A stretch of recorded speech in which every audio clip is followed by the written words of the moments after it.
quick, just go over what we did yesterday or the day before yesterday. And we were talking about criminal law, and we kind of went in details with criminal law. Let me just summarize some of the things that we had said about criminal law. And we said with criminal law, there are different types of criminal law. And the reason why we went into criminal law was because of the ayah, at least the portion of the ayah, when it said, وَلَا تَقْتُلُوا النَّفْسَ الَّتِي حَرَمَ اللَّهُ إِلَّا بِالْحَقِّ. And we were still going over this ayah because that's not only the Ten Commandments that were prescribed unto the children of Bani Israel or the children of Israel, but that was also the prescription, like Ibn Abbas had said, that those were the commandments that throughout history, all the prophets were ordering the people to basically abide by, which is, let's say, do not associate partners with Allah subhanahu wa ta'ala, be good to your parents, do not kill your own children, do not approach evil acts, whether we're speaking about internal or external evil acts, do not kill the souls that were to be respected unless there was the right to do so. So we had to go into the word the right to do so. And with the right to do so, we said that there is something called al-hudud and that there is al-qasas. And then you've got the other one was a tazir. Let me just break it down for a little bit because sometimes with criminal law, things can be, I guess, ambiguous for some because they're not used to hearing these terms. So al-hudud would be different crimes that Allah subhanahu wa ta'ala had set a specific punishment for it. Okay, so if you got, for example, part of al-hudud, somebody commits adultery, if they're married, they had a marriage experience before, they would be stoned. If they did not have a marriage experience before slash virgin, then they would be flogged for 100 flogs. And the taghribu am, which is basically exile for 1 year, that's a whole debate on there. But that is basically hudud. Hudud is not specific only to zina, but any punishment that was assigned in its amount, in its method, in its, let's say, the crime, then that would be hudud. Il-qasas is different because il-qasas would be, yes, it is a crime, but Allah subhanahu wa ta'ala had given the people the right to basically choose. Let's say somebody was killed, a man killed another person. Then the family says, well, you know what? You killed our child, you did this. Then the government would act on their request and say, okay, yes, we choose that this person get killed for killing our loved one. Or, you know what, we're going to dismiss him getting killed, and we would like to get the compensation or get, which basically is the blood money. Or, you know what, we don't want a compensation. We don't want, in other words, that ransom, and we don't want him to get killed. We see that he had changed, and we're going to forgive him. So that would be the third one, okay, which is forgiving. Now, this would be qasas, but the ta'zir is looking different. التعزير would be there was no specific assignment to what the punishment looked like. And therefore, it is left for the judge to assign the punishment. So if we're talking about a crime, or perhaps maybe a law that the government might put in order to protect the citizens, or, just like traffic laws, or perhaps maybe certain acts that the person had done or people might do, but then the government is seeing that this is becoming more common, then the government says, well, I don't see anything in Sharia specifying that there would be a specific punishment for this. And certainly this isn't within the area of qasas. So we are going to let the government basically set what the punishment looks like, and according to the lens of basically Quran and Sunnah, that this is a crime, and therefore we're going to look at, okay, what are their options? So what are the different areas that the Qadi can, how far, let's say it that way, how far can the Qadi or the judge go in stating how extreme the punishment can be? Can the Qadi go up to maybe capital punishment, which is execution?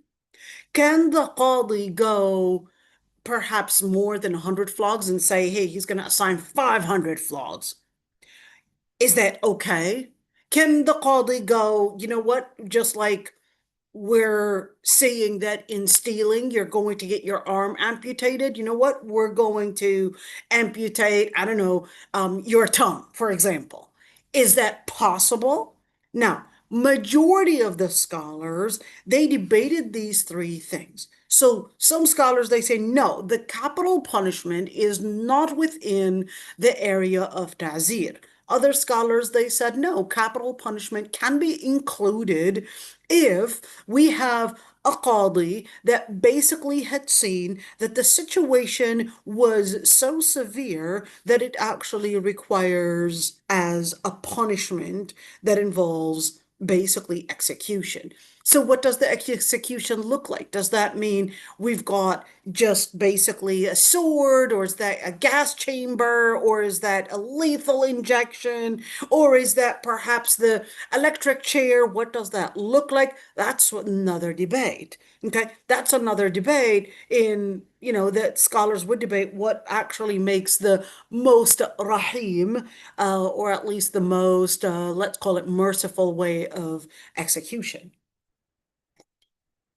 Then they would also debate, can it go up to a corporal punishment? So corporal punishment, we're talking about inflicting some kind of a harm on the body.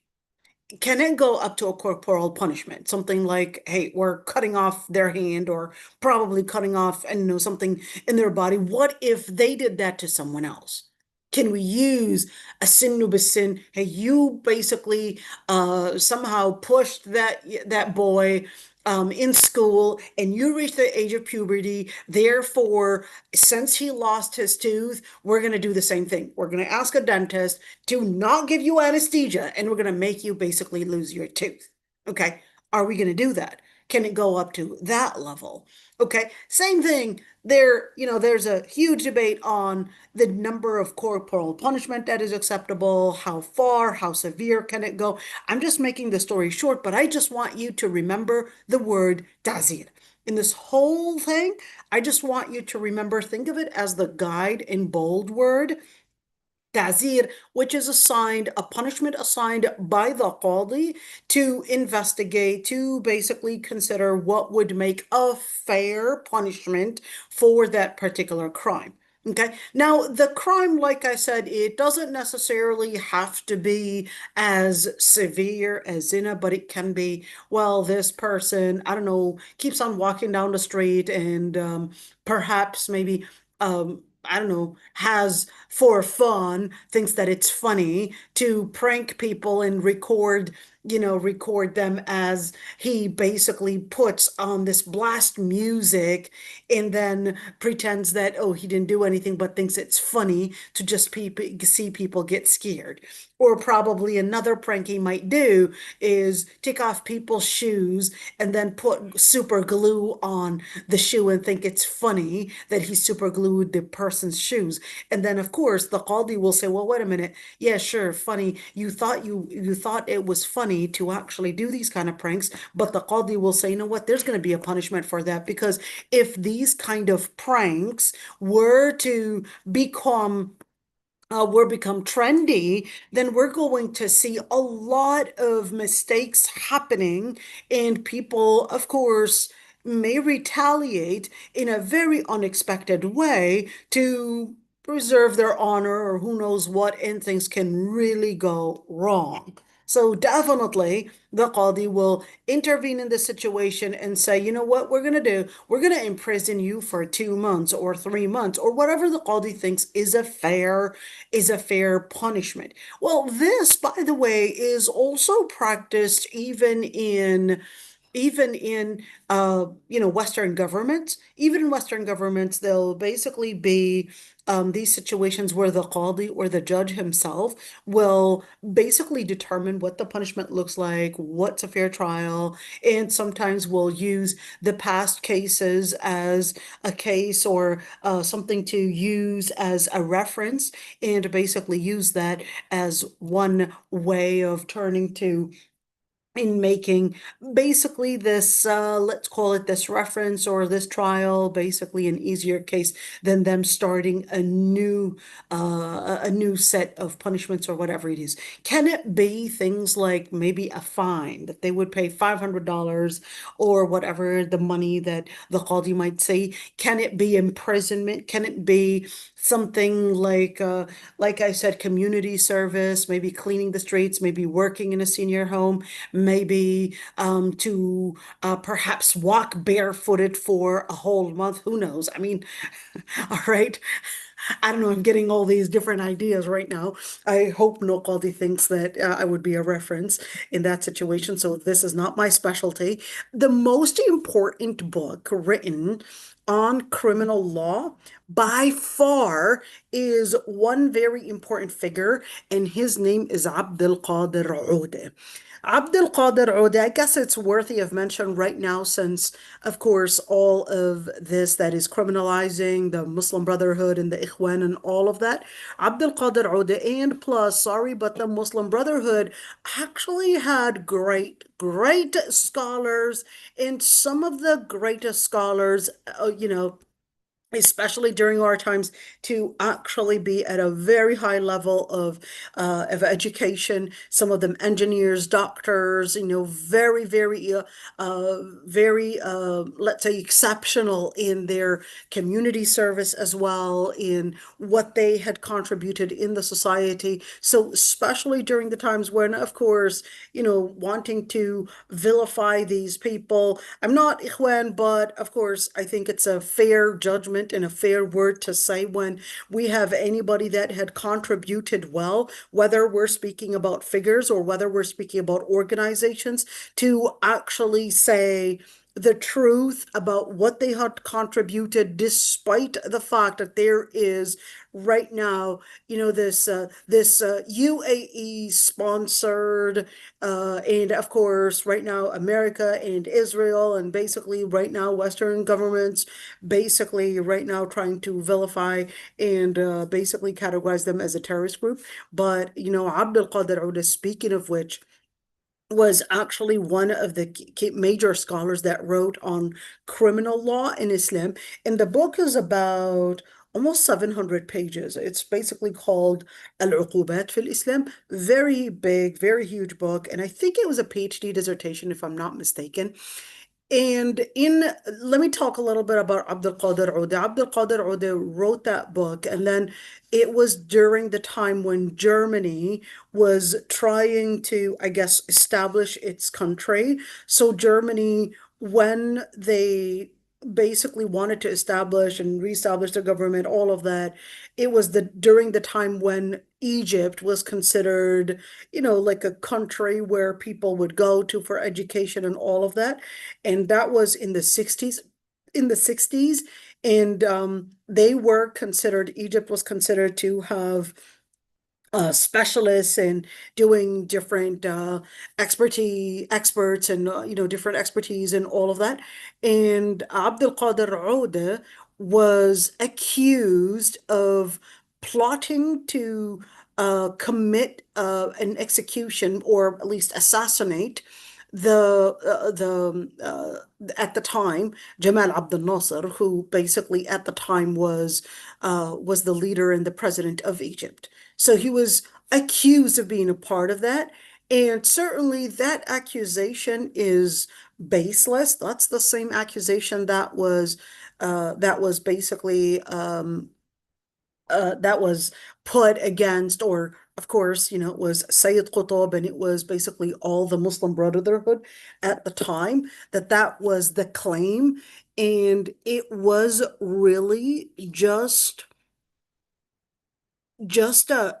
let's call it a Trojan horse, just in order to eliminate this group and vilify them from the powers or the services and from the acceptance that they were getting within the Egyptian society.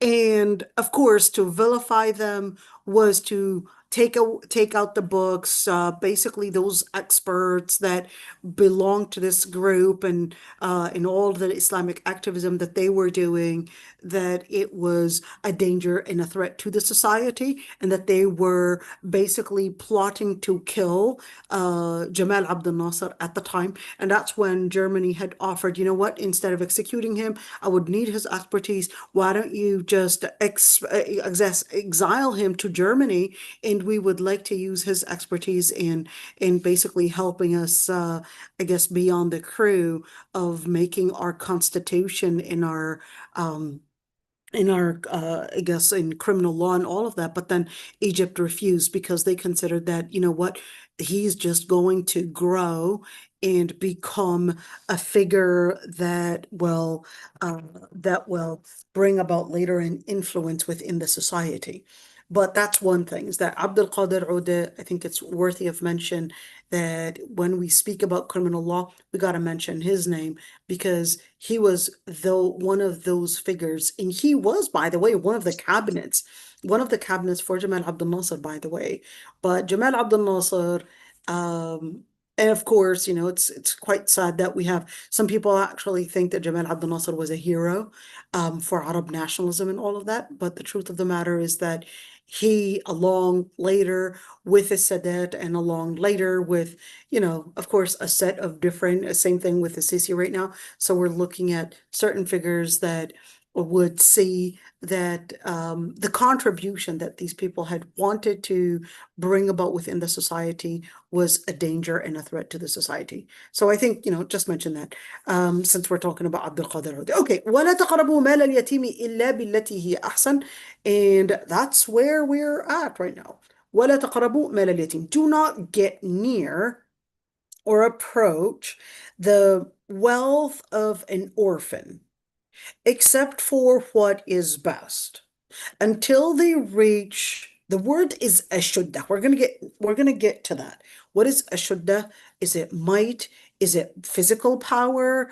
Is it maturity, mental power? What type of power is it? Is it really referring to? We're going to get that. وَأَوْفُوا الْكَيْلَ وَالْمِيزَانَ بِالْقِسْطِ. And أوفوا actually means complete. Al-Kayl, this is talking about the weight of something. Well, Al-Kayl would more be the volume of something. So if we're talking about a cup, if we're talking about, like there's a specific measurement and not necessarily based on weight. Okay, but it must be done بالقسط, which basically is justice. لا نكلف نفسا إلا وسعها. We would only obligate people something within their potential. So we'll talk about the part about potentials, credibility, and the difference between these two. If Islam tells us لا نكلف نفسا إلا وسعها, so what does that actually look like in terms of the different obligations that we're ordered and obligated to do? What if they were hard? I mean, sometimes they can be hard. What is al-mashaqqa tajlibu at-taysir? We're going to talk about that later on, inshallah. وَإِذَا قُلْتُمْ فَعْدِلُوا. And if you say something, in other words, you're testifying here. If you're testifying, you're basically saying something in regards to this matter. فَعْدِلُوا. Then say the truth, even if that person is a relative. In other words, even if there was a conflict of interest, and there was a possibility that you might be benefiting by perhaps your relative winning the case, your duty is to say the truth, even if it was at the expense of perhaps maybe tensions growing between you and your brother, or tensions growing between you and your relative, because saying and living up to justice and the truth is basically the priority over intensifying or over enhancing a relationship between you and a relative, or between you and perhaps maybe some kind of a common interest, because your goal is to say the truth. وَبِعَهْدِ اللَّهِ أَوْفُوا. And by the trust in the trust of Allah subhanahu wa ta'ala, you must be committed to. ذَلِكُمْ وَصَّاكُمْ بِهِ لَعَلَّكُمْ تَذَكَّرُونَ. That is what the Lord Almighty had ordained, or had basically decreed upon you, and that is in order for you to remember. But I mean, this is just a general tafsir. Let's see what al-Qurtubi had to say in regards to this. Let's see how buttery this class can get, right? So, وَلَا تَقْرَبُوا مَالَ الْيَتِيمِ إِلَّا بِالَّتِي هِيَ أَحْسَنُ. Do not get near the wealth for an orphan. Well, wait a minute. When you say do not, who is this sentence directed at? Well, it's directed at the guardian, or the person that is right now acting on behalf of this orphan person. So it could be the mother, it could be an uncle, it could be an older brother, it could be a grandfather, it could be just, I guess, a good Samaritan, just a good person wanting to basically adopt this orphan person, probably from being on the street or anything like that. But this orphan person had somehow, his father, or his relative, had left behind an amount of money. This amount of money, of course, we're not going to give it to this orphan person, because if they were to basically use that money, they might actually use it in the wrong way. And what does the wrong way mean? So the right way basically means, he said, بما فيه صلاحه وتثميره. When you look at this is actually key right there. What is صلاحه? صلاحه basically means what would help him live in صلاح الدنيا وصلاح الآخرة. Meaning what would help him stand on his feet, basically. This is a metaphor. Okay, so we're talking about what is not considered as a necessity, that basically is to help him in his dunya and his akhirah. So if he needed an Islamic school, we'll basically use it for his Islamic school. If he needed health insurance, we'll basically get health insurance. Remember the DNAIM? So that's basically what it is. His deen, his nafs, his aql, his ird, his man. So we're looking at deen. That's the number one priority. That's basically to salah al-akhirah and the dunya as well. Okay, to bring about piety, to bring about structure. Okay, so number one, deen. Number two, nafs. Nafs probably needed a specific kind of a diet. Maybe he was allergic to some kind of foods, therefore we needed to use that money to buy a specific type of food just for him. Okay, or perhaps we're talking about, maybe it doesn't have to be a specific kind of food, but it could be health insurance. It could be the clothes that he probably needs, and the just different things that he basically needs as maintenance. Okay, so number three, aql, basically education. So if he needs, let's say, use these funds to go to school, or probably go to college, so that would basically be used in that area. Number four, we're talking about ird. He might need to later on, let's say, yes, he reached the age of puberty, but was not mature yet. So then, but he wanted to get married. So in that situation, that money could also be invested in probably getting him married and whatever is needed. Number five, that's tathmir. Tathmir, which is this word, the word tathmir actually means to ripen something, but in this context, it's not talking about making a fruit get ripe, but this is actually talking about investment. So basically, an amount of money you're not going to be using from the net value of what this child or his parents basically left behind, but you're also going to use, according to your best of judgment, to use a portion of that money to get invested, maybe in stocks, maybe in some kind of business, and basically make this as growing money for the sake of this child. So therefore, by the time the child is grown up, there was already money invested for his cause. Okay, now this is extremely important. Now, here's one thing, is that when we look at this child living with us, I mean, it's not going to be where, yes, this is your spoon, this is my spoon, this is your bowl of food, this is my bowl of food, and we're not going to be cooking separate meals. You're basically living with us. So that's when, of course, to the best of judgment, you're going to look at the expenses. So we're talking about, let's say this is a family of six. Then we're going to say, okay, family of six, and this person living with you, you're not going to get paid for taking care of the child, but you can use the funds to maintain the child. So if we're talking about a family of six living here, then you're going to basically consider, okay, every individual, how much is it costing? Let's say 1/6. We're paying rent. We're going to say, okay, six people are living in here. We're talking about 1/6 of that. We're going to be using for rent. We're going to be using for utility bills. We're going to be using it for perhaps food because it's maintaining him. And certainly, the money that maintains a baby and is completely different than the money that maintains perhaps a teenager. Okay, so the funds that probably are used for a teenager, whether going to school, is completely different and not compared to buying diapers or formula to the baby. Okay, so you have to be fair and basically use your best of judgment on what would actually make a decent amount to maintain this orphan child. Okay. All right. So this is where it goes on to say, well, this is basically to maintain the net value and also invest in basically some of that money in order to help it grow.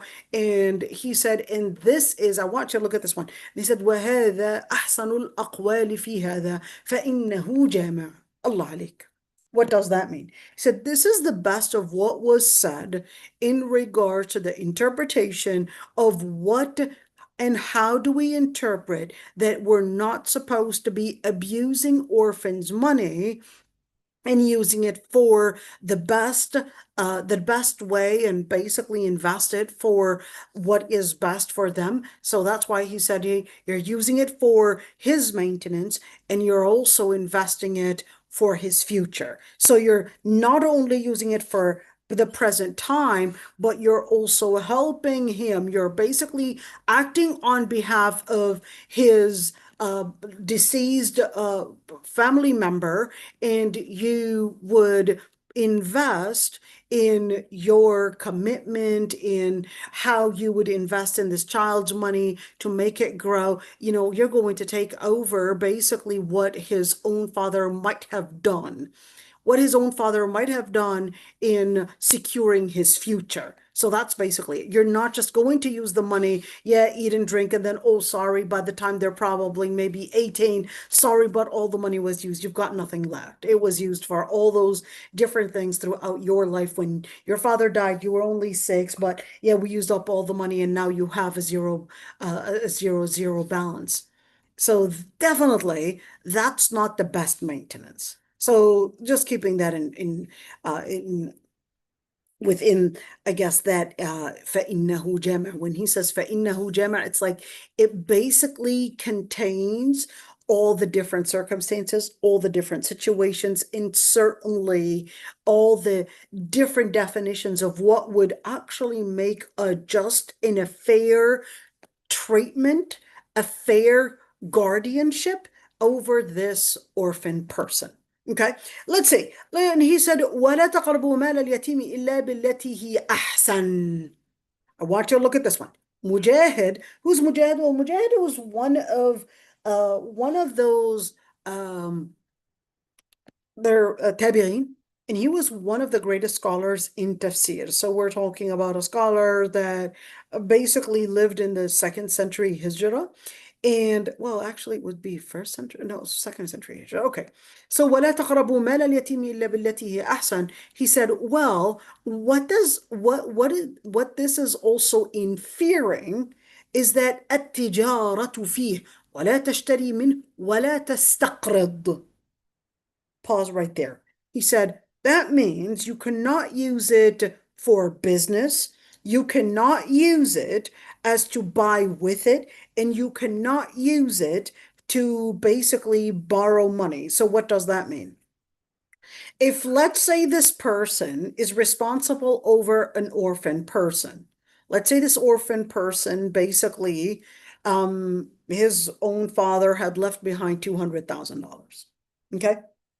Now, this person that's taking care of him will probably say, you know what, $200,000.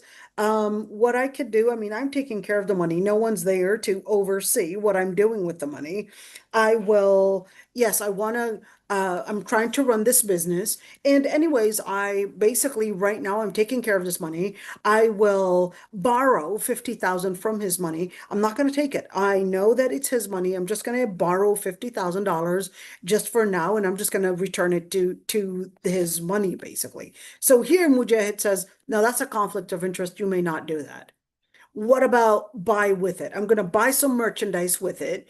And later on, once I get the money back, or basically, I'm just, trying to run my business, and I'll use his money, this orphan's money, to run my business. And then, I'll just make sure that I know and I recognize that I borrowed $50,000, and I'll just give it to him whenever it's time to return his money. Absolutely not. The other part, at-tijaratu fee. Well, I mean, he's got 200,000. He's living with me right now. So, hey, I can invest this 200,000, and I can make a very good company with this 200,000. So that would be a conflict of interest. And therefore we would say you cannot do that. So basically using this money outside of the investment for the child, or even to, let's say, use it for that daily spending for the child, is actually haram. And to use it for your personal use and then say, well, I'll return it to this child, well, that's going to be conflict of interest, and that would be basically haram. And that's what Mujahid had said. He said, وَلَا تَقْرَبُوا مَالَ الْيَتِيمِ إِلَّا بِالَّتِي أَحْسَنُ, meaning you cannot use it for personal purposes and think, well, you know what, I'll return it, especially that you are right now acting within an orbit that does not belong to you. So right now, you are responsible for investing for the child. You're responsible for feeding and basically using the child, using that money to basically give them maintenance for the child, but not give maintenance to yourself. That's a simple clarification here. This money cannot be used for maintaining yourself. This money cannot be used for your own personal preferences or your own personal use or your own personal, perhaps maybe interests, but this is supposed to be only for the child. If, what if I wanted to invest it for him? I had my own company, and my company was running well and everything. And I thought, you know what, why should I open up another business, which I cannot really do, with perhaps $50,000. It's not really going to open up a business for example, in America. So it's not really going to do me much. So what I'll do is that I already own a $200,000 business. And with this $50,000 that his father had left behind, I'll use that money to invest for him. And that way he will be at least, a partner and have a share within this business. Okay. Now, this needs a lot of integrity. It is permissible according to some scholars, but according to Mujahid, he'll probably question your integrity and may say, I need another guardian ad litem, basically the government, to oversee your decision making in using this money. Well, Mujahid didn't say that, but with this general this general statement that he had said, I would say maybe his students might have actually, developed based on this idea and said, well, here's what we need. A guardian ad litem, basically the government, the judge, to oversee this guardianship and to oversee whether there is a conflict of interest or not. Okay. In other words, the court overseeing these decision makings to make sure that there is no conflict of interest and that it is really in the interest of the child and not in the interest of you, perhaps as the person that's maintaining this orphan person. Okay. And you know what? I really like this about the the American court system. I think they did advance in many ways, and go beyond the Islamic fiqh in this one. And I don't mean by, the basis of it, but I mean in the bureaucratic side of it. And of course, it did basically it was something that they were capable of overseeing, especially with, of course, the technology that we have today. You're capable of going over the bank system, going over the numbers, going over a number of different things. It made it a lot easier in in the systems today to oversee these transactions and where and what the money is going for and how much money and all of that, compared to the times before. The times before, they didn't have this technology to basically say, well, here's how we can oversee all of this. So they more related to independent on people's taqwa and their integrity. And of course, with a system that was depending on the old-fashioned way of papers and this kind of documentation, it wasn't something that we had the ability to trace and deeply trace compared to the times today. Yes, the government can simply trace not only the money, but can simply trace even on your phone and actually record you and what you're saying, even on your phone, even without your consent and without you even knowing. And guess what? That's not just the government, but that's even just any random person as well. They can track you where you're going, track your phone, track your money, and probably even, scam you with a lot of money without you realizing. Anyhow, don't want to get into that. So if this is something that an ordinary person can do, well, definitely the government can do it too. Okay, let's see right there. Number 11, or point number 11. حتى يبلغ أشده. يبلغ. What is يبلغ? حتى, until this orphan person يبلغ. What is البلوغ? So البلوغ is reaching the age of puberty. Basically, for boys reaching what is called the wet dream, basically when their organs, or let's call it the reproductive system, is showing signs of complete development. Okay, so that's when the boys get wet dreams. The girls basically start getting the monthly cycle. That's when they would reach the bulugh. But just because a person reached al-bulugh, meaning the reproductive system had completely developed, okay, and is right now capable of reproducing one of its kind, basically getting married and having children, that doesn't necessarily mean that the person had reached the age of, let's call it, the mental development. So that's that other part of that ayah. So when you look at ashud, what does that really mean? So ashud actually means power. It means physical power. It means basically development. And that's when, of course, for the majority of scholars, they said, well, this is actually talking about physical power, and this is talking about when, in other words, talking about the body. And let's continue with this one. And he said, and it may include al-ma'rifa bit-tajruba. I want you to pause right there because this is a key one.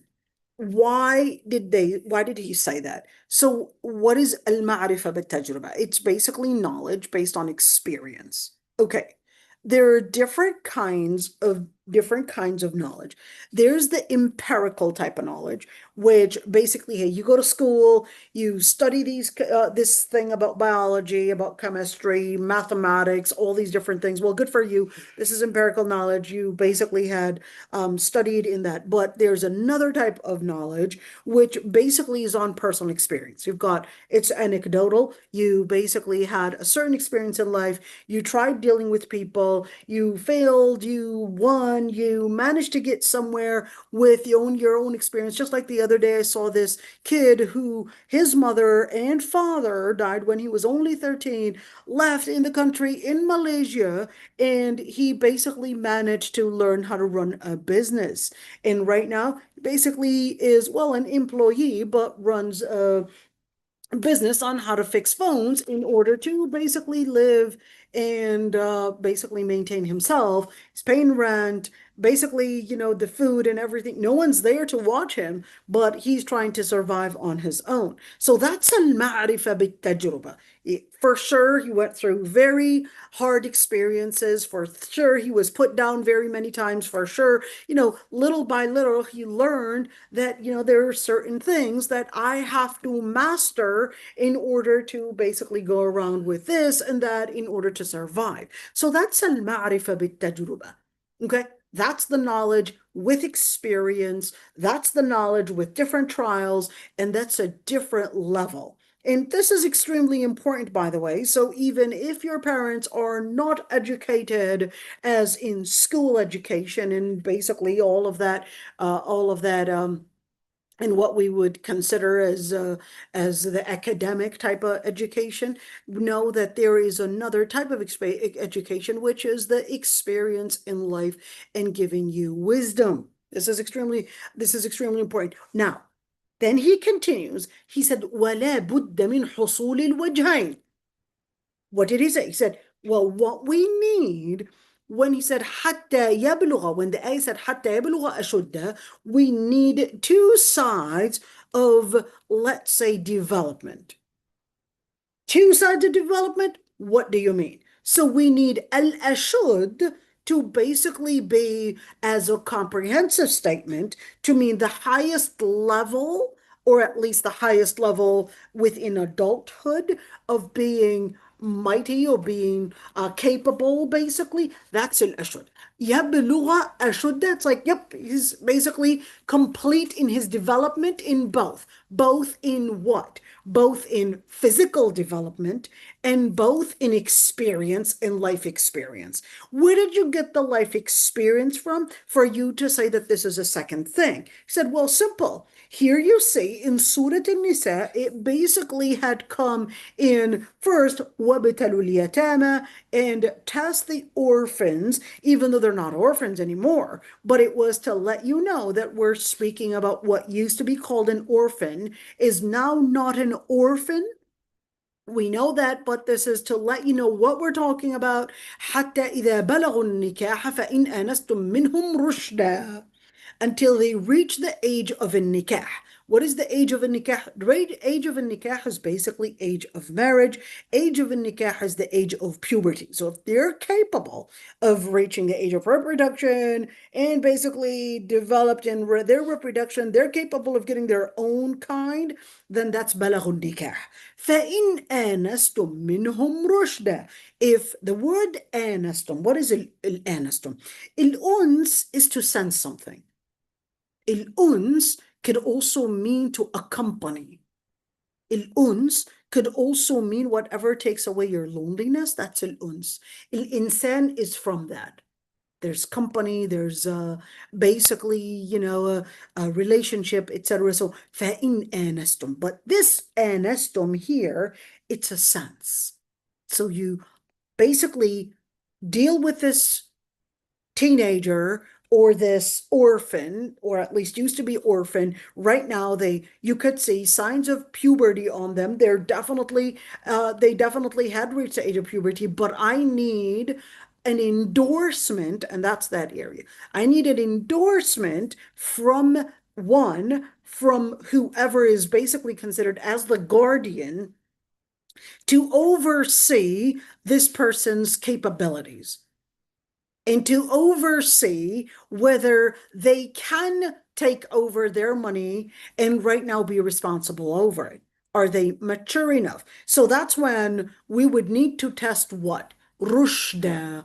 We would need to test the rushd. We need to test their maturity. How do we test their maturity? So we would test their maturity by perhaps maybe, let's say, giving them an amount of money and see how they would use this money to whether invest or basically consider what did you use it for? How did you spend it? Was it the right spending or was it wrong spending? You spent it on candies rather than spending it on foods. You spent so much on buying, hey, a name brand shoe instead of spending it perhaps maybe in maintaining yourself. Oh, you lack rushd right there. You didn't know how to do the right money management. You didn't know what is considered a priority, and therefore you lacked rushd.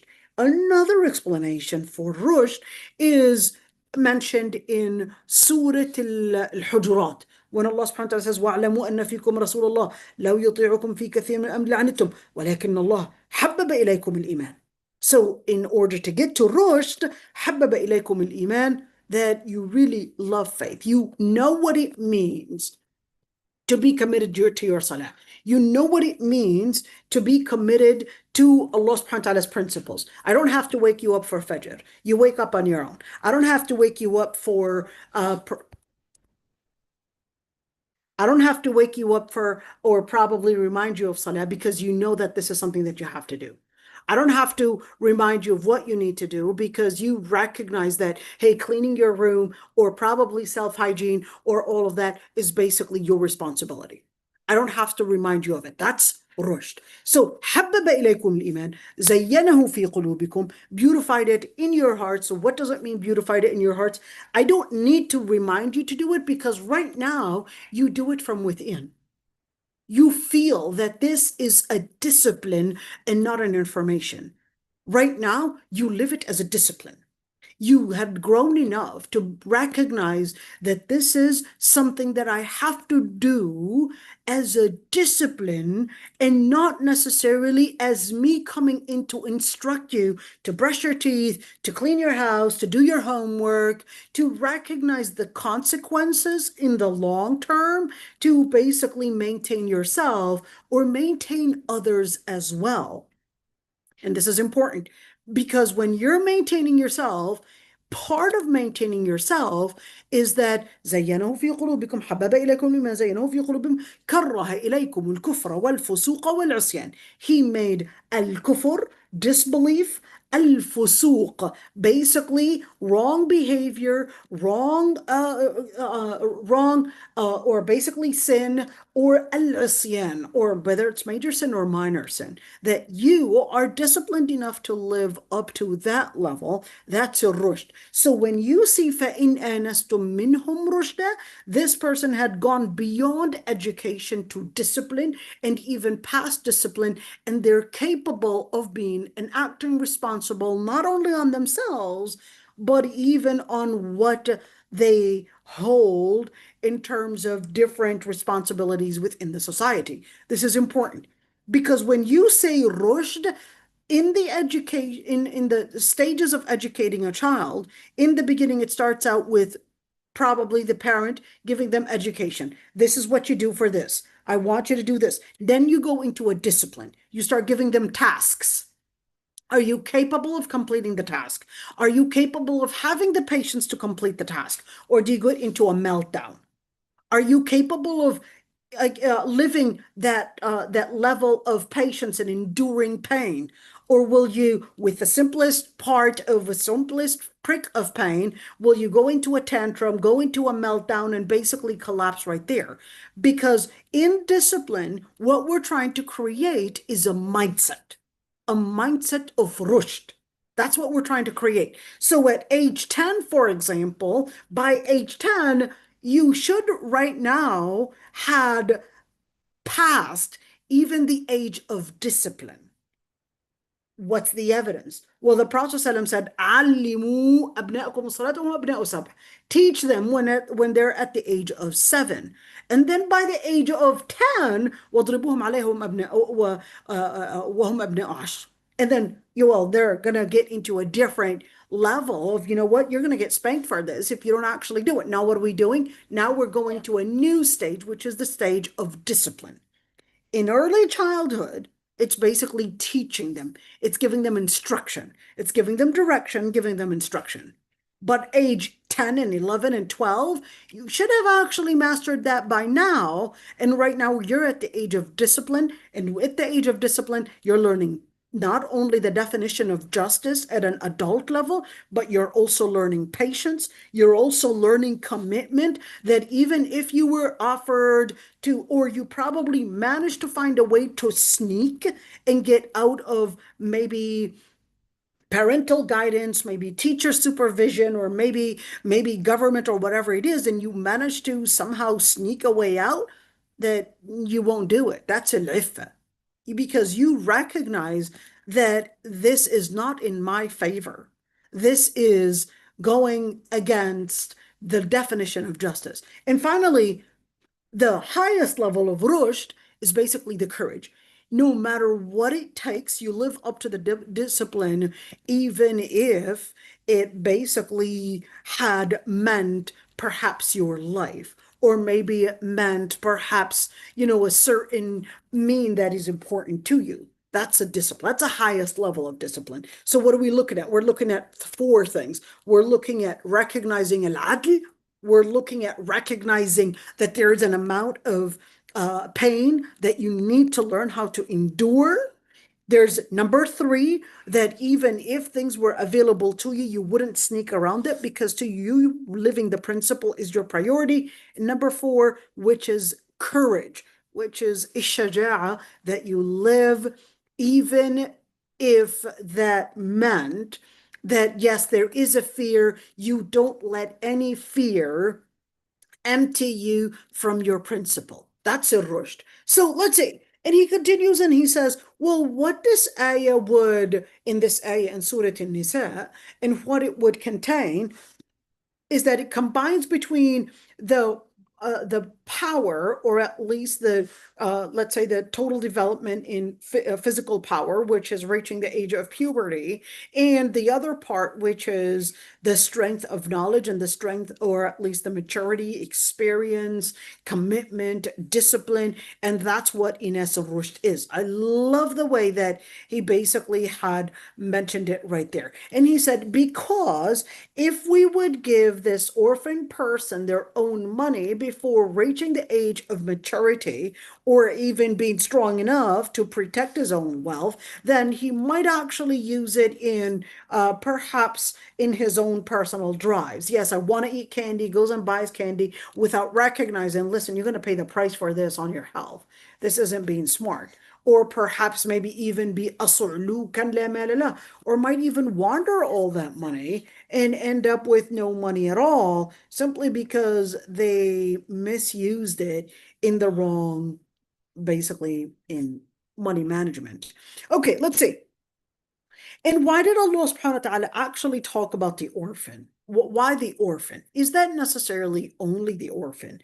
So Allah subhanahu wa ta'ala did consider mainly the orphan to require specific mention, because most people are usually pacified away from recognizing that orphans' needs, and certainly they don't have their own fathers to look over them, or perhaps maybe the chances are this orphan person might not get not the care, and not certainly the discipline, and may not even get the supervision that is needed. So therefore, Allah subhanahu wa ta'ala was letting the society take on that responsibility and be there for this orphan person in order to develop basically that strength. Okay, وليس بلوغ الأشد مما يبيح قرب ماله بغير الأحسن.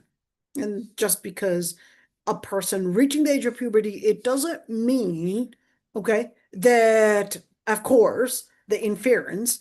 It doesn't mean that if this orphan person had reached the age of puberty, that somehow you can transgress the limit and say, okay, they're not orphans anymore because they reached the age of puberty. Because at the end of the day, you should be living that commitment and living the principle of Allah subhanahu wa ta'ala regardless of who it was. So whether they had reached the age of puberty or whether they were young, it is basically your responsibility to not transgress the limit by basically, let's say, abusing this person's vulnerability.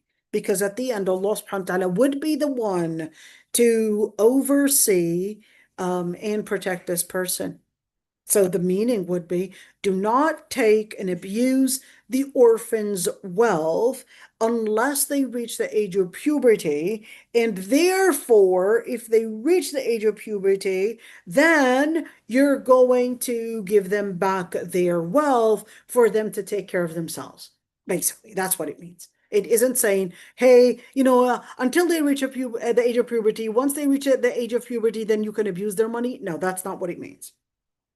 That's not what it means. It just means that you have to respect basically that money and respect that there is a responsibility towards that vulnerable person, and therefore make sure you don't let your drives in abusing the lack of supervision and the lack of another adult basically overseeing how that money is basically put to service the child, and then end up you doing and engaging in that conflict of interest. Okay, let's see. And he said, واختلف العلماء في أشد اليتيم. Said scholars actually had differences of opinions on what it means for this orphan person to reach al-ashud.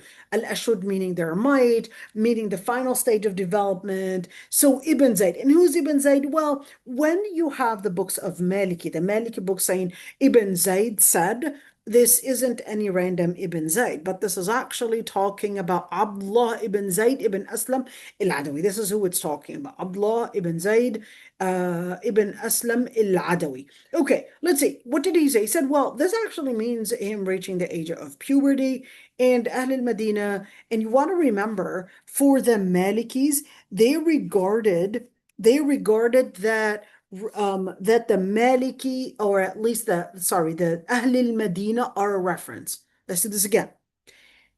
What are the references of legislation according to all scholars? Well, they all agreed Quran, going back to Sunnah/Hadith.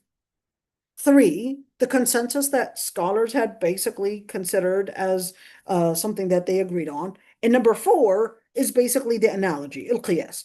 But for the Malikis, they actually added another reference.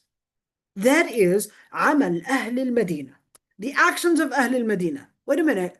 You're talking about the people of Medina, like go to Medina and see what they're doing? No, this isn't talking about Ahl al-Madinah now.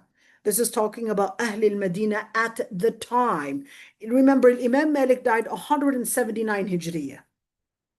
Imam Malik died 179 Hijriya. The Prophet ﷺ died 11-year Hijriya. So we're talking about 169 years, basically at the time of his death, after the Prophet ﷺ. Okay? So Imam Malik considered that in Medina, where the Prophet ﷺ had lived, and how that later on developed as a general culture within Medina, he regarded that general culture within Medina at the time as basically a reference that traces back all the way to the Prophet ﷺ, which is actually a strong statement, but he's the only one that said that. But let's say, and he said, well, we've got an evidence for that, or at least an evidence that this is what it means to the person that is an orphan to reach the age of puberty. In other words, that's Ashud al-Yatim is reaching the age of puberty. And he said, well, Ahl al-Madinah said so. And therefore, we would also look at their mental capacity, and therefore, we would consider these 2 things. Is this person capable of taking care of himself? Did he reach the age of puberty? That's enough for us. How do we know if this boy reached the age of puberty? This is so personal. No, you could see it on their face, jawbones. You could see it on the facial hair, the no, voice changes. That's how you would know. Girl, she's looking like a woman right there. That's enough for you to know. We don't need to go in all these different details or probably getting a pediatrician to judge it and say how, what stage they are, but we'll just say in general, they basically look like they reach the age of puberty. Okay, Abu Hanifa, I want to look at this one. It's quite funny.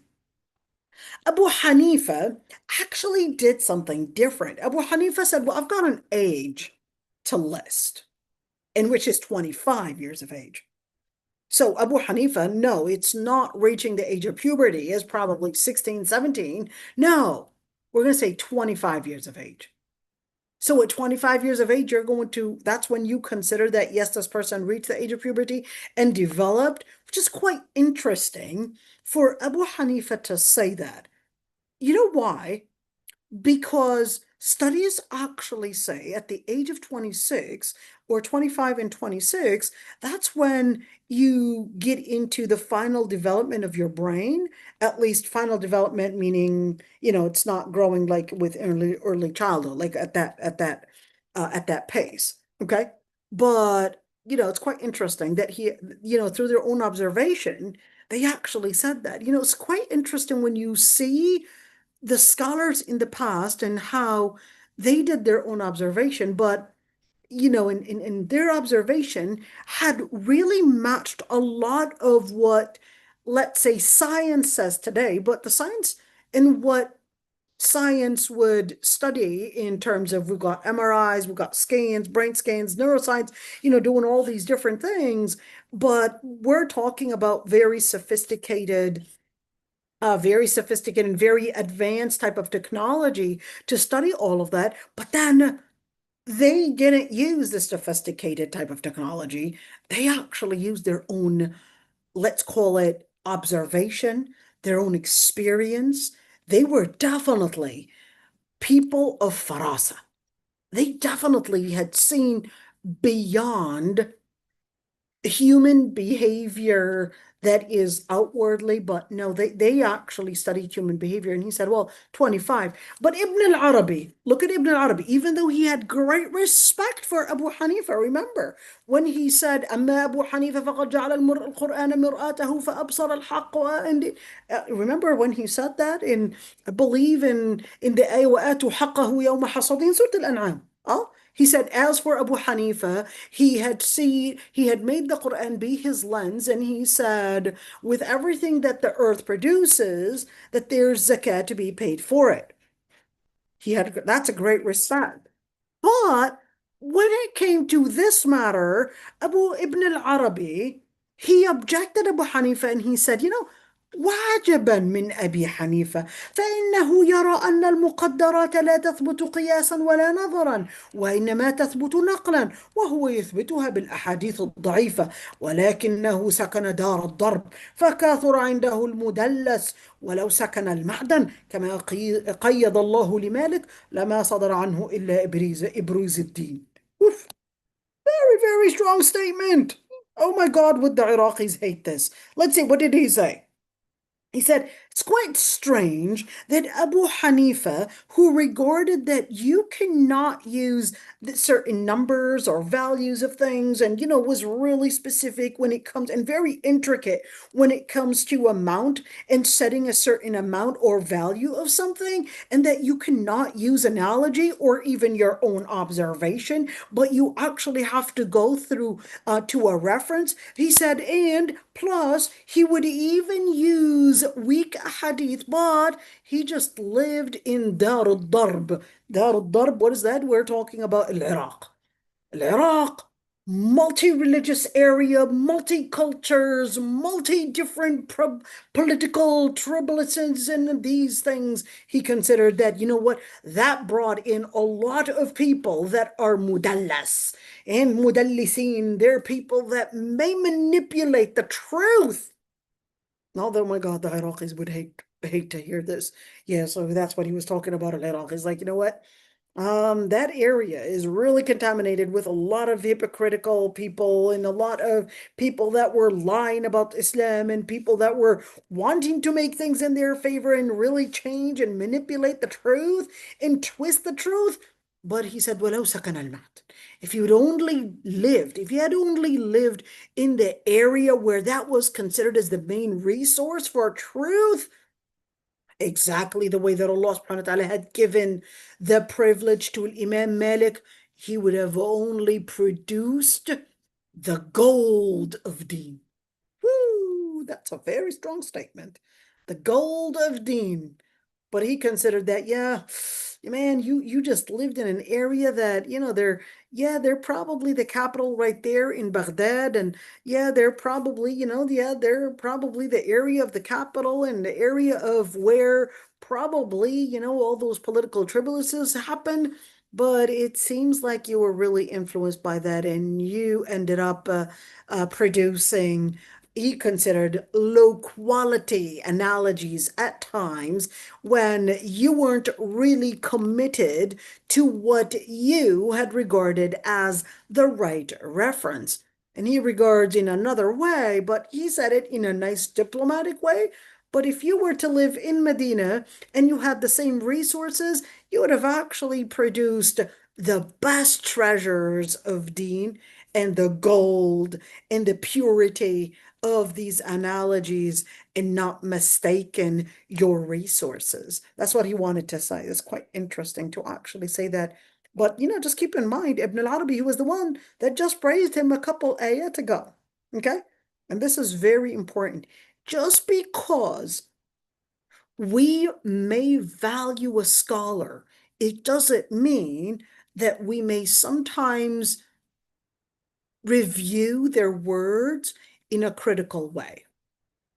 So that does not mean that we revere this person, we take everything that they say as necessarily fact. They're human beings. They may make mistakes, make wrong analogies. They may say something today and discover that there are discrepancies within their words. That's why it's really important to look at that one.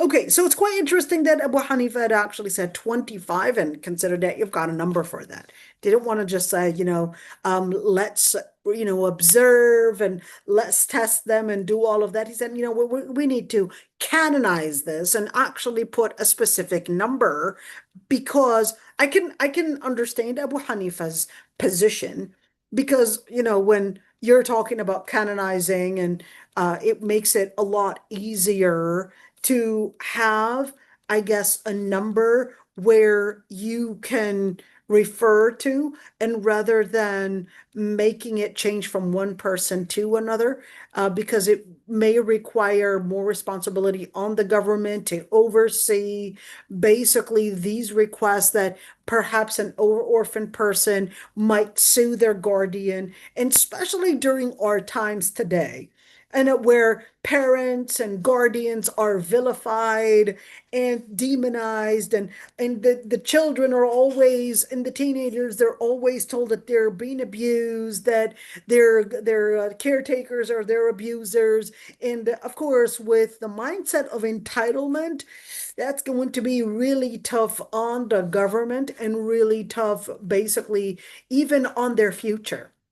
Because if thinking that by reaching the age 17 or 18, that you're now an adult to move out and you're now an adult to basically make decisions on your money, well, you know what? Sorry, but it actually takes a lot more responsibility and a lot more maturity than just reaching a number. Okay? So I can see when Abu Hanifa said, the maximum number is 25, and said, what's beyond that? Then we're going to say, well, they should be by then responsible. But in other words, at the age of 25, if they failed to reach the age of rushd and bulugh, that bulugh al-ashud, basically, then they basically, if they don't reach, let's say, the qualification of being responsible over their own money, they're not a yatim anymore, but that doesn't mean that they can take their money if they reach the age of 25 and still lack maturity in taking care of their money, because now they would be called a safi. Keep that one in mind. Now they would be called a safi. All right? Not a yatim anymore. Now we're going to deal with them as a safi, and now we're going to say, sorry, you know what? I'm going to give you an amount of money that is enough to maintain you, and therefore we're going to not give you the money just because you reach the age of 25, because if you are still lacking that ashud, and if you're still lacking money management, and you're still lacking that maturity, you're now a safi. You got out of yatim, maybe yatim, a category, and you're right now in the safi category, and which is a big problem. Because guess what? We have a lot of sufahat within our society. What is a safi? A safi is anybody that has potentials, whether the potential of intelligence, potential of money, potential of body power, potential, just different potentials, and does not use them in their right places. In other words, waste their potential. That's a safi. If you're wasting your potentials, you're a safi. You're in the category of safi. Then therefore, we need an authority to channel your potentials, including time, including physical power, including intelligence, etc. We need the supervision, your parents, basically, to make sure you're using your potentials that basically were given to you by Allah subhanahu wa ta'ala in a way to service your needs. Because if you're not using your potentials to service your needs in the long run, then you're really a safi. You really need parental or at least guardianship to make sure that they discipline you, to teach you how to channel your potentials to go where it will bring in your services, in basically to serve your interests. Right? Right. Okay, let's see. And of course, it's quite interesting. Look at this one. قد قيل إن انتهاء الكهولة فيه مجتمع الأشد. So it was quite interesting. انتهاء الكهولة, that's 33. That's another statement that this is basically can consider it like the denouement, like the highest level of al-ashud. Okay, I'm not gonna. That was really strong. Okay, let's see. I'm gonna skip all of that. And بلغ الغلام شدته. So now I want to, you see all this poetry right there. You see all this poetry right there. This is extremely important. You see, look at, he's using Antara, and right here, Suhaim ibn Wathil. Okay. And I want you to see this and just recognize that Lugha Arabiya in poetry is one thing that they would need to go back to in understanding key words in Arabic and basically in Quran. So in other words, that would be the reference to go back to, including poetry. So when we do tafsir, 2/3. When we do tafsir, it's extremely important to understand that there's the Lugha Arabiya that we need to go back to make sure that we are understanding Quran based on the Lugha Arabiya that was spoken during the time, not during our day, and certainly not going back to perhaps maybe Syriac languages or probably Ashuri or whatever it is. No, we're going back to Lugha Arabiya because Allah subhanahu wa ta'ala had said that the Quran is in Lugha Arabiya, and therefore we would go back to those references that act as references for the Arabic language, and not go back to references that are not coming in with Arabic language. Okay, this is extremely important. أوفوا الكيل والميزان بالقسط. Before I move on, any questions in regards to the yatim? Because now we're probably going to a different topic right there. أوفوا الكيل والميزان بالقسط. So any questions before we move on with that one?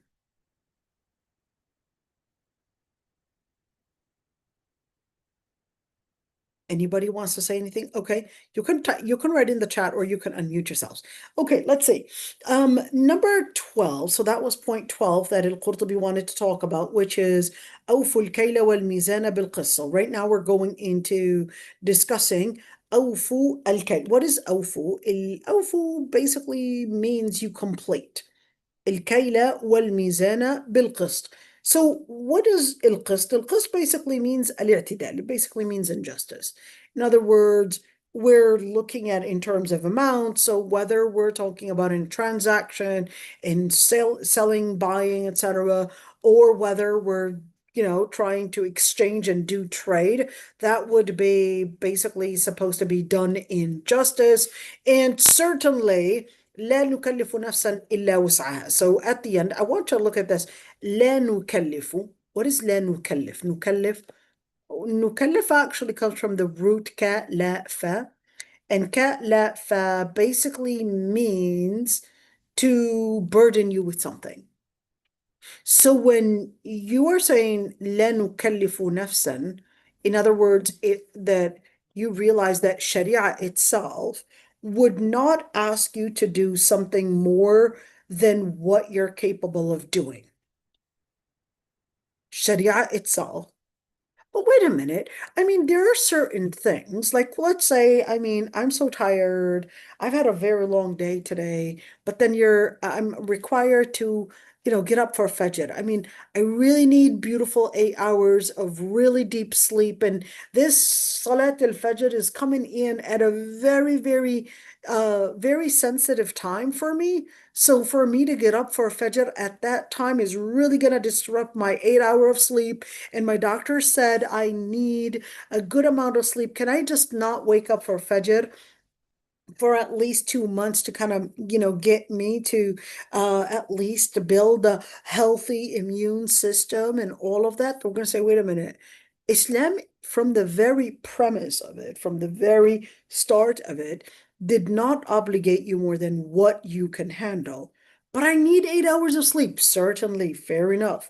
Even though there's no evidence that you need 8 hours, but we're just going to go with that claim. We're just going to, hypothetically accept it. Okay. Now, what you need to do is that you need to rotate your time based on لا نكلف نفسا إلا وسعها. So then you would recognize that your priority is to live up to the principle of Allah subhanahu wa ta'ala. Then therefore you would prioritize your faith, and then you would organize, I guess you want to sleep 8 hours of sleep. Okay, well, sleep early, and that way you'll probably wake up at Fajr. And know that الشريعة مصلحة كلها. Sharia is all about serving your interest anyway. So just keep that one in mind. The second that we come with the premise that Sharia is a burden, that's when you basically fail to understand that Sharia is from Allah subhanahu wa ta'ala as in your service.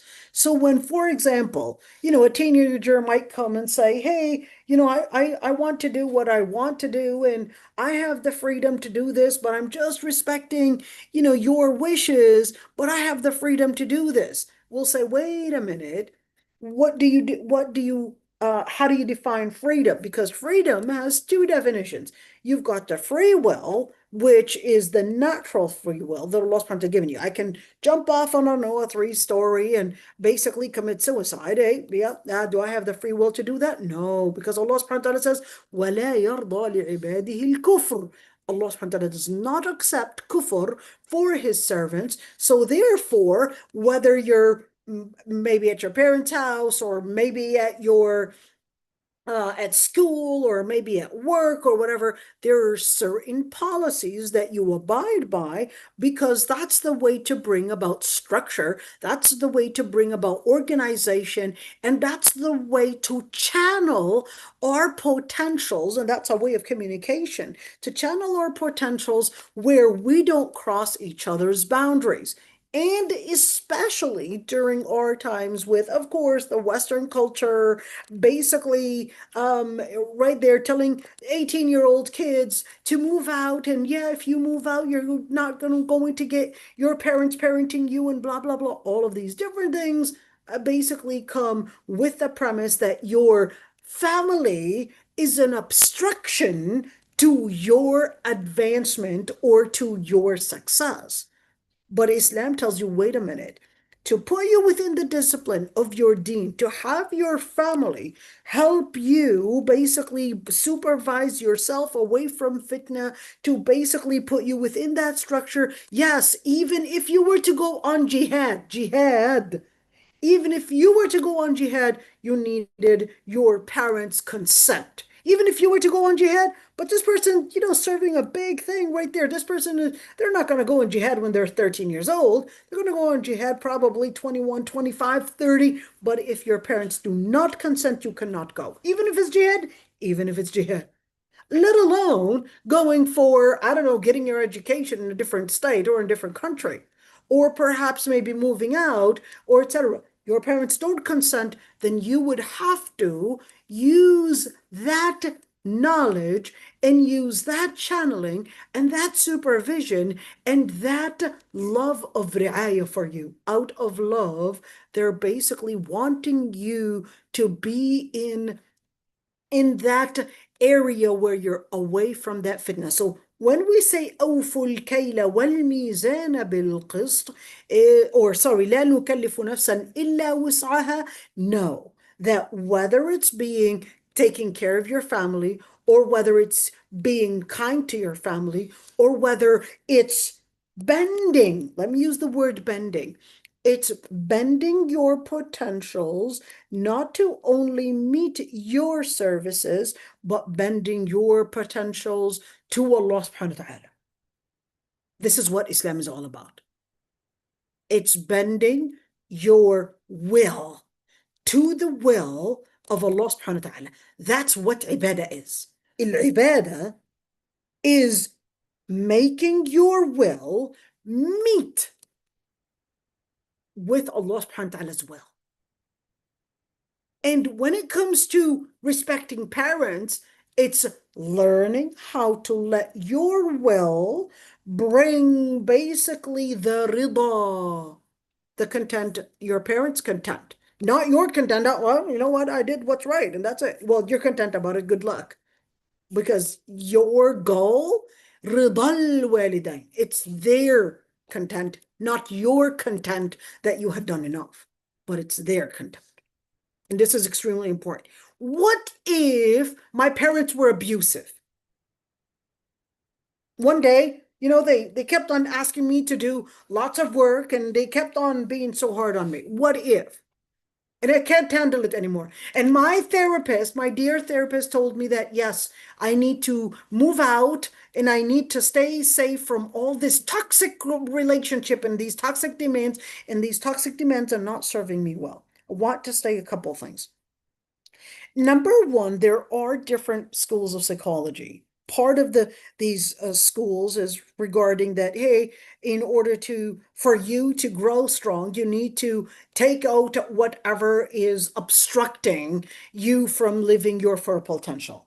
Islam says otherwise. Islam says, no, no, no, I want you to recognize the potentials that you have. Every single time you basically start, Alhamdulillah Rabbil Alameen. I want you to recognize the potentials that Allah subhanahu wa ta'ala had given you. Number two, I want you, وَقَضَىٰ رَبُّكَ أَلَّا تَعْبُدُوا إِلَّا إِيَّاهُ وَبِالْوَالِدَيْنِ إِحْسَانًا. I want you to recognize the potentials, the investment that your parents had given you, because not until you recognize those potentials, or at least those investments, those capacities, those privileges that you basically have, are you capable of living of living up to a certain potential? What is the difference? So your own capacity is basically now. What are you capable of doing now? Potential is how far can the capacities that you have be strengthened to basically live up to a higher potential in the future, a higher level of capacity. So a parent's responsibility is to test your capacity and to help your capacity, whether it's through depriving you from certain privileges or probably making you do certain tasks, or perhaps maybe let's say putting a certain milestone. This is what I want you to get to. And then, yes, you may cry, you may tear. Why are you doing this to me? You're making it hard on me. You're making it this. But yes, this is to strengthen your capacity and therefore to get you at a higher level in your ability and your stamina and your perseverance to become a person of grit, to be capable of channeling your capacity to meet a higher potential. That's what parenting is all about. I'll give you the education and give you the discipline, and then you have to help me. I cannot do this on my own. You have to help me in my child.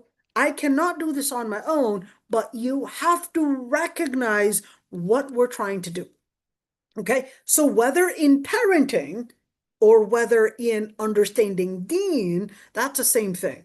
I wanted to bring it on a parenting level, because that's the same thing with deen. So deen, Allah subhanahu wa ta'ala is letting you know that, listen, I know you're capable of doing and getting to a certain potential of ihsan. That's our goal. Our goal is to get you up to ihsan. But we're going to walk you to one limit after another. So I want you to recognize that إذا أمرتكم ما نهيتكم عنه فانتهوا وما أمرتكم به فأتوا منه ما استطعتم. What I ordered you to leave, leave instantly. What I ordered you to do what you're capable of doing. Now, what does that mean? That means that Sharia itself, when it comes to the different prohibitions, haram, etc., or the different commandments and the imperative words right there ordering you for a certain thing, this is within your capacity. It's within your capacity. Now, those rare times when it's beyond your capacity due to a disability, due to a lack of, let's say, lack of resources, maybe hey, you didn't have enough water, you needed to do tayammum as an alternative. That's a lack of resource. You probably were maybe blind to see that there was najasa there or something like that. Well, that's basically ma'fuun. That's dismissed because you didn't have the resource or the capacity to see it. That's a different story. Okay. Now, having that being said, it's really important to see that even in Islam, it's telling you, listen, I know what milestones you may be right now living into. What we need you to go up to is the highest level of potential, which is al-ihsan. So we've got the minimum of your capacity is the level of al-Islam. Salah, zakah, siyam, hajj, this is the minimum. A higher level, iman, higher level of iman, basically avoiding all major sins, avoiding as much as you can from the minor sins. Yeah, sometimes you'll have your shortcomings, but I want you to work on those to go stronger, because that's your only route to basically go up to the level a little bit higher, maybe in taqwa, a little bit higher in wara. Oh, once you're getting to that point, you're getting closer to ihsan. Keep it up. So when you say لا نكلف نفسا إلا وسعها, that's basically talking to those that are in the beginning stage of their recognizing the capacity, recognizing these commandments, and that's لا نكلف نفسا إلا وسعها. So, being obedient, being kind to your parents, that's the minimal level. That is not asking you too much by being kind to your parents. He's not asking you too much by putting on hijab. He's not asking you too much by perhaps maybe avoiding certain haram things, not asking you too much by staying away from those bad friends. That's basically to help channel you and to help strengthen your capacity and help you recognize your capacity in order to get to the highest potentials. That's basically what it means. So لا نكلف نفسا إلا وسعها. Then no, whether we're speaking about kail, whether we're speaking about capacity in terms of maybe when we're doing trade, or whether we're talking about weight, well, that's a pretty clear one. You've got numbers right there. We got a certain cup. Hey, you buy this cup, we're selling it for this much, or whatever it is. Okay, it's a different story. You're being honest in that. Okay. لا نكلف نفسا إلا وسعها. That is a comprehensive statement to tell us in everything in about the deen, it's in order to strengthen you in how you grow from an instruction, education to discipline. Keep that one in mind. Just like in children, we said, that there would be a stage of education, then we would go in another stage, which is discipline. And then the third stage, what's after discipline? The third stage is to live it as steadfastness, commitment. Commitment. That's that stage, the final stage. Okay, having that being said, لا نكلف نفسا إلا وسعها, whether in the different measurements that Islam had talked about, or in general, just a comprehensive statement, it's basically to tell us whether it's in the different legislations that Allah subhanahu wa ta'ala is not giving you more than what you are capable of doing. So just keep that one in mind. So Allah subhanahu wa ta'ala had basically ordered us to give the right for whomever basically has the right to get a certain right, or basically a certain responsibility, and it's not more than what you can handle. It's within your capacity. And this is extremely important. Just keep that one in mind, because if a person would always live with a mindset that this is more than what I can handle, they're never going to grow in their potential or their capacity to reach a certain potential, because they're always looking at the side that I lack. I don't have it. And this is what we need to create as a mindset in our children.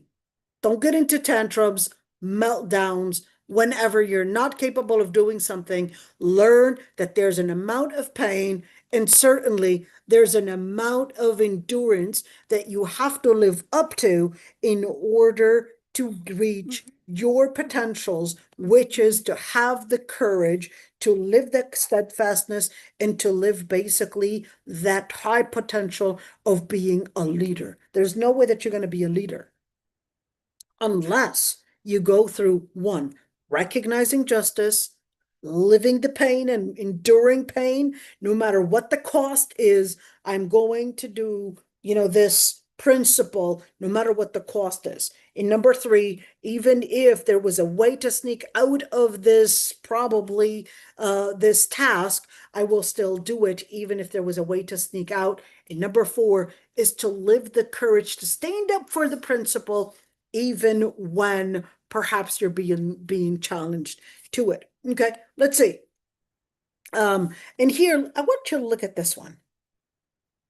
Imam Malik had said that Abdullah ibn Abbas, I want you to look at this one. أنه قال ما ظهر الغلول في قوم قط إلا ألقي في قلوبهم الرعب ولا فشى الزنا في قوم إلا كثر فيهم الموت ولا نقص قوم المكيال والميزان إلا قطع عنهم الرزق ولا حكم قوم بغير الحق إلا فشى فيهم الدم ولا خطر قوم بالعهد إلا سلط الله عليهم العدو.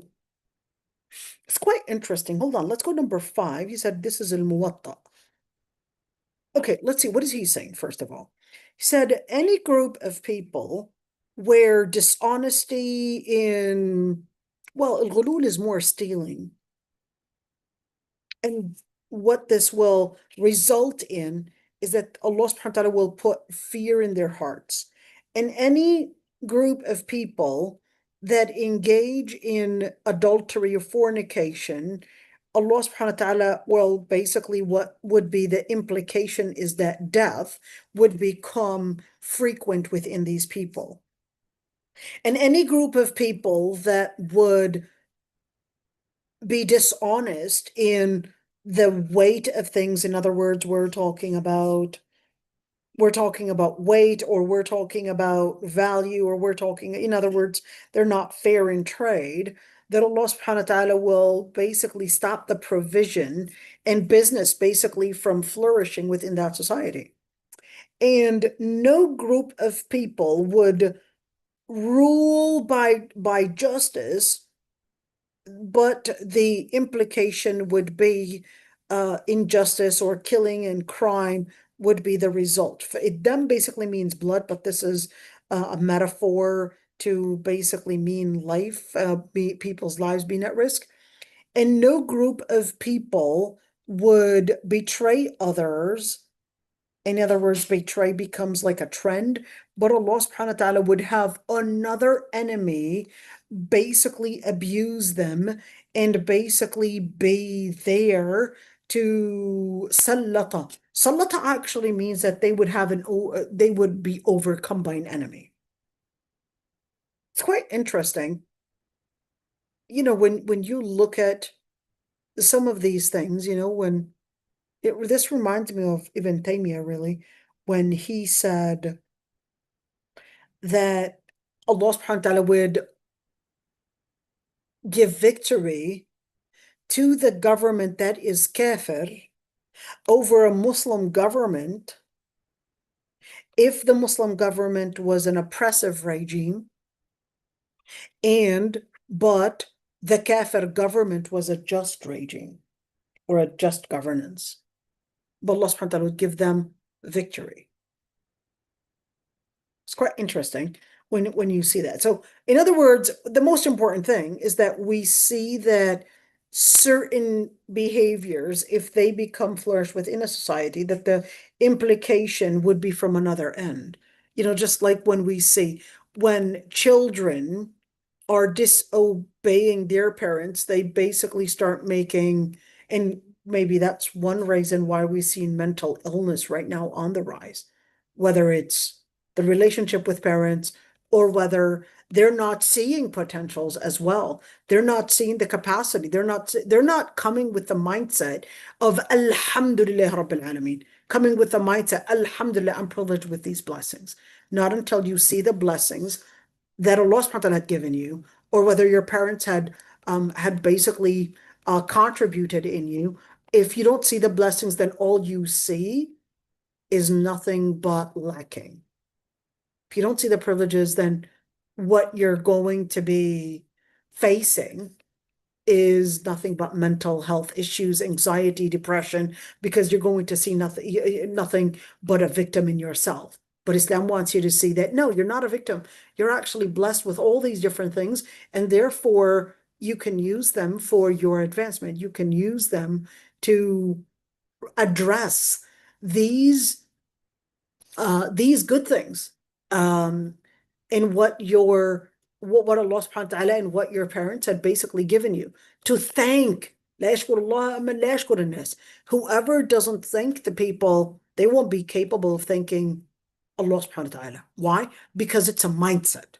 It's a mindset. If the mindset only sees itself as a victim, then that person is never going to live the mindset of seeing the gratitude, of seeing the good things, and then therefore they're not going to be capable of recognizing them to go up and to flourish and to basically become a person of potential. So same thing, if these people only see zina and only get into zina, then you're going to see death. Why? Because you're talking about anxiety, children with no parents. You're going to see basically, you're going to see all of that basically bring in a result of reducing the age of life expectancy. And here, المكيال, الميزان, if there's no basis for fair trade, what you're going to see is that the result is going to affect the economy. That's a risk, economy. If you're going to see people basically not live based on justice, you're going to see that people are going to start attempting to take justice in their own hands. And that's when killing would become something that is a phenomenon.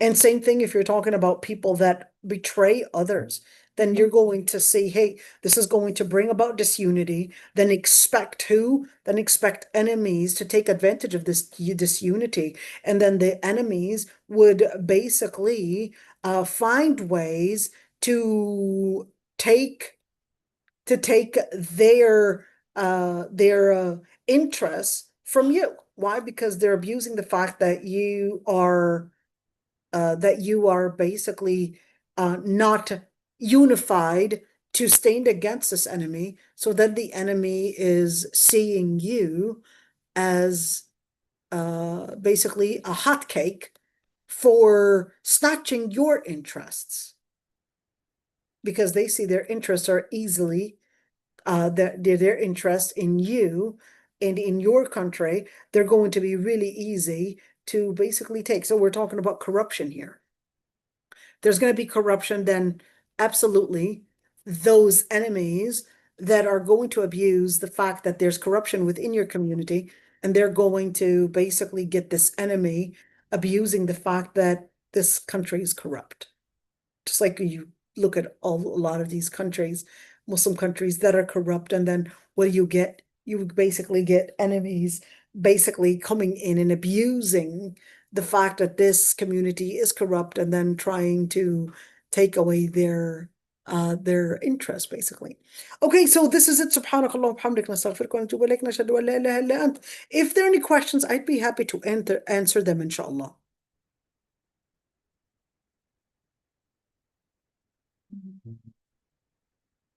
All right, so what we're going to do, I'm going to stop the live stream. Okay, I'm going to stop the live stream. You had a question, dear? Yes, Assalamu Go alaikum. ahead, dear. Wa alaikum assalam. I still didn't stop the live stream, but Okay. if you're okay with that. You want me to stop the live stream?